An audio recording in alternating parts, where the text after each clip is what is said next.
Hello मित्रांनो, स्वागत आहे तुमच्या माझ्या मिनी ब्लॉगमध्ये. सकाळी सकाळी निघली वॉकिंगला. मग थोडं सामान वगैरे घेतलं. आज मोसम तर खतरनाकच होता, असं वाटत होतं बदगाड्यानं पाऊसच येते. मग घरी आली, ते आंटीनं सगळं बोलं करून ठेवलं होतं. इथं पायऱ्या पुसतल्या होत्या. मग हसबंडची झाली तयारी, हसबंडच्या तर ते ड्युटीवर. मग थोडंसं मनोरंजन केलं. तुम्हाला माहिती आहे मी रोजच मनोरंजन करतं. बाप्पानं मस्त झोपून आहे बा.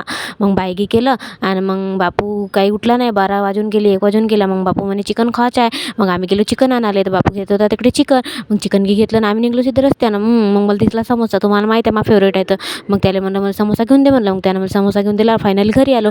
मग मी इथे केला मसाला तयार. तुम्हाला माहिती आहे चिकन घेतलं, भाजी करायला. मी किती हुशार आहो ना. त्याला लसूण शेलायला लावलं आणि मी अद्रक शेललं. मला का नाही तर असंच येते मित्रांनो लसूण शेलाचं. फायनली भाजी झाली. या जेवाली आजचं संत मस्त झाली भाजी. भाऊ जेवत होता इथं. मग मी कपडे की काढून घेतले. मी किती हुशार आहे, मी पहिलेच जेवून घेतलं. आणि मग आता 6 वाजून गेले संध्याकाळचे. भाऊ मस्त घर झोपून नाही बा, उठलाच नाही. मी थोडासा आराम करून घेतला. मग मी चाय पिला आणि चाय की पिला. मग स्वयंपाक केला. आता भाजी तर चिकनची आहे. भेटू नेक्स्ट ब्लॉगमध्ये.